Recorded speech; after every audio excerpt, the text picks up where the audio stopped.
সবাইকে জয় যিশু। ঈশ্বর আপনাকে আশীর্বাদ করুন। আমাদের ঈশ্বর আকাশ ও পৃথিবীর সৃষ্টিকর্তা। তিনি সকলের উপর নজর রাখেন।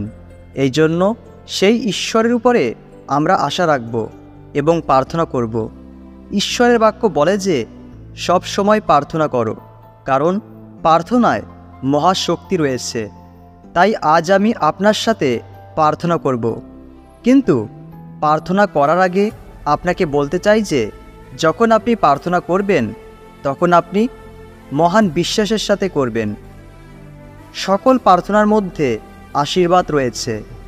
বন্ধু, যখন আপনি প্রার্থনা করবেন তখন এটি পুনরায় বেশ কয়েকবার করবেন, যা আপনার জীবনে পরিবর্তন নিয়ে আসবে। আজ আমি শক্তিশালী প্রার্থনা গীতসংহিতা 23 উল্লেখ করছি। গীতসংহিতা 23 হল সবচেয়ে শক্তিশালী এবং সুপরিচিত বাইবেলের প্রার্থনা, যা রাজা দাউদ করেছিলেন। কিন্তু আজ এই মুহূর্তে আমরা এই প্রার্থনাটি করতে যাচ্ছি, কিন্তু এটি টানা 7 দিন এবং 7 বার করব। আমি জানি না আপনি জানেন কিনা, কিন্তু 7 নম্বর হলো পরিপূর্ণতার সংখ্যা। 7 নম্বর একটি অত্যন্ত শক্তিশালী আধ্যাত্মিক সংখ্যা। বাইবেল 7 নম্বরের সাথে অনেক অলৌকিক ঘটনার সম্পর্কে কথা বলে। এটি বলে যে ঈশ্বর তার লোকদের জন্য জিরিহোর দেয়ালের চারপাশে 7 বার ঘুরবার নির্দেশ দিয়েছেন এবং সেই দেয়াল পড়ে গেছে। বাইবেল আমাদের আরও বলে যে নামান নামে একজন সেনাপতি কুষ্ঠরোগে আক্রান্ত ছিলেন, কিন্তু নবী ইলিশাই তাকে জর্দান নদীতে 7 বার ডুব দিতে নির্দেশ দিয়েছিলেন এবং তিনি কুষ্ঠরোগ থেকে আরোগ্য লাভ করেছিলেন। প্রভুর বাণী আরও বলে যে নবী এলিও পাহাড়ে উঠে 7 বার প্রার্থনা করেছিলেন, কিন্তু 7মবারে ঈশ্বর তাকে উত্তর দিলেন। আদি পুস্তক বইয়ে বাইবেলে উল্লেখ করা হয়েছে যে ঈশ্বর 7ম দিনকে পবিত্র করেছিলেন এবং 7 নম্বরকে আশীর্বাদ করেছিলেন, এবং ঈশ্বরের কাছে এটি একটি পবিত্র সংখ্যা। এই কারণেই আমি আপনাকে এই প্রার্থনাটি শুনতে উৎসাহিত করছি। পরের 7 দিন এই প্রার্থনাটি যে কোনো সময় করবেন, কিন্তু এই প্রার্থনাটি আজ থেকে শুরু হচ্ছে আগামী 7 দিনের জন্য 7 বার করে। সেই কারণেই যদি এটি গুরুত্বপূর্ণ হয় তবে 7 ঘন্টা করে 7 দিন প্রার্থনার সাথে উপবাস থাকুন। জেনে রাখুন, ঈশ্বর আপনাকে আশীর্বাদ করবেন।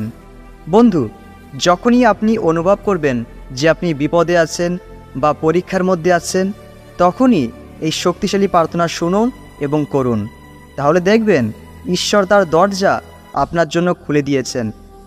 ঈশ্বর তার বাক্যে প্রতিশ্রুতি দিয়েছেন, আমি তোমার আগে আগে গিয়ে উঁচু নিচু জায়গাগুলো সমান করে দেব।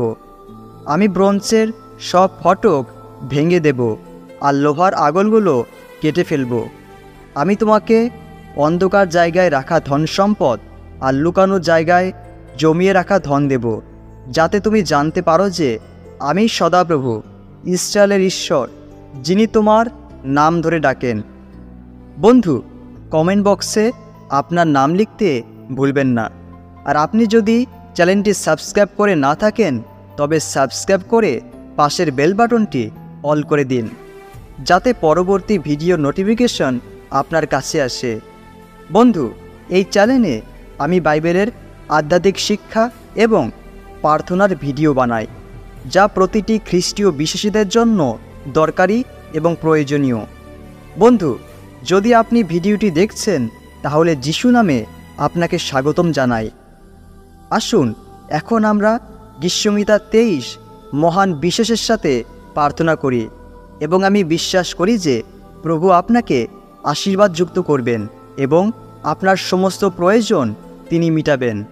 আমেন। আমি চাই আপনি আপনার হৃদয় দিয়ে আমার সাথে প্রার্থনা করুন। আসুন শুরু করি। সদাপ্রভু আমার পালক, আমার অভাব নেই। তিনি আমাকে মাঠের সবুজ ঘাসের ওপর শোয়ান, শান্ত জলের ধারেও আমাকে নিয়ে যান। তিনি আমাকে নতুন শক্তি দেন, তার নিজের সুনাম রক্ষার জন্যই আমাকে ন্যায় পথে চালান। ঘন অন্ধকারে ঢাকা উপত্যকা পার হতে হলেও আমি বিপদের ভয় করব না, কারণ তুমি আমার সঙ্গে আছো।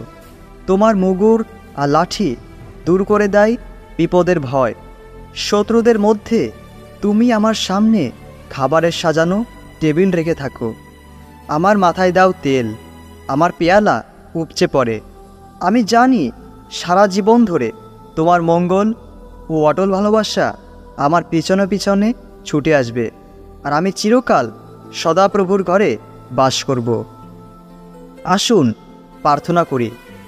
হে স্বর্গের ঈশ্বর, পবিত্র পিতা, প্রভু, আমরা এই মুহূর্তে প্রার্থনা করি, গীতসংহিতা 23-এর আশীর্বাদে আমাদের পূর্ণ করো।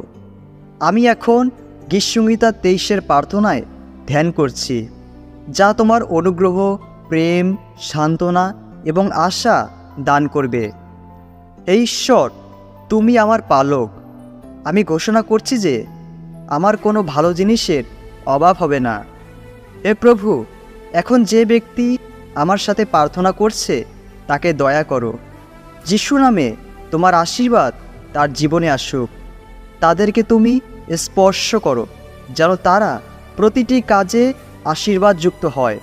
শয়তানের প্রতিটি বন্ধন থেকে তুমি তাদের মুক্ত করো এবং ভেঙে ফেলো সমস্ত রোগের বন্ধন। হে পিতা, আমি বিশ্বাস করি যে গীতসংহিতা 23-এর আশীর্বাদ আমাদের জীবনে এসেছে। আমি বিশ্বাস করি যে প্রতিটি বন্ধ দরজা আমাদের জীবনে খুলে গিয়েছে। আমেন। হে পিতা, অভাবের প্রতিটি আত্মাকে আমার জীবন থেকে দূর করো। আমার জীবনের আর্থিক বন্ধন থেকে মুক্ত করো। আমার জীবনে আশীর্বাদের টেবিল সামনে রাখো, যেন আমার পেয়ালা উপচে পড়ে। আমার মনকে ঐশ্বরিক জ্ঞান দিয়ে অভিষিক্ত করো। তোমার অনুগ্রহের তেল আমার জীবনে প্রবাহিত হোক। সুযোগের দরজা আমার জীবনে খুলে যাক এবং প্রচুর আশীর্বাদ আমার জীবনে আসুক। আর হে প্রভু, তোমার পবিত্র যিশু নামে আমাদের জীবনে বিজয় আসুক। প্রভু, আমি বিশ্বাস করি যে তুমি আমাদের প্রার্থনা শুনেছ, তাই শক্তিশালী যিশু নামে এই প্রার্থনা চাই। আমেন। আসুন আমরা একসাথে প্রভুর প্রার্থনা করি। আমাদের স্বর্গস্থ পিতা, তোমার নাম পবিত্র বলে মান্য হোক। তোমার রাজ্য আসুক। তোমার ইচ্ছা যেমন স্বর্গে তেমনি পৃথিবীতেও পূর্ণ হোক। যে খাবার আমাদের দরকার তা আজ আমাদের দাও। যারা আমাদের উপর অন্যায় করে আমরা যেমন তাদের ক্ষমা করেছি, তেমনি তুমিও আমাদের সমস্ত অন্যায় ক্ষমা করো। শয়তানের পরীক্ষায় আমাদের পড়তে দিও না, বরং তার হাত থেকে রক্ষা করো। আমেন। আমি চাই আপনিও আমেন বলুন এবং ধন্যবাদ দিন ঈশ্বরের কাছে, কারণ তিনি আপনার প্রার্থনা শুনেছেন। বন্ধু, আপনি আর চিন্তা করবেন না, প্রভু আপনাকে আশীর্বাদ করেছেন। গীতসংহিতা 23-এর আশীর্বাদ বিশ্বাস সহকারে আপনি গ্রহণ করুন। ঈশ্বর আপনাকে আশীর্বাদ করুন। আমেন।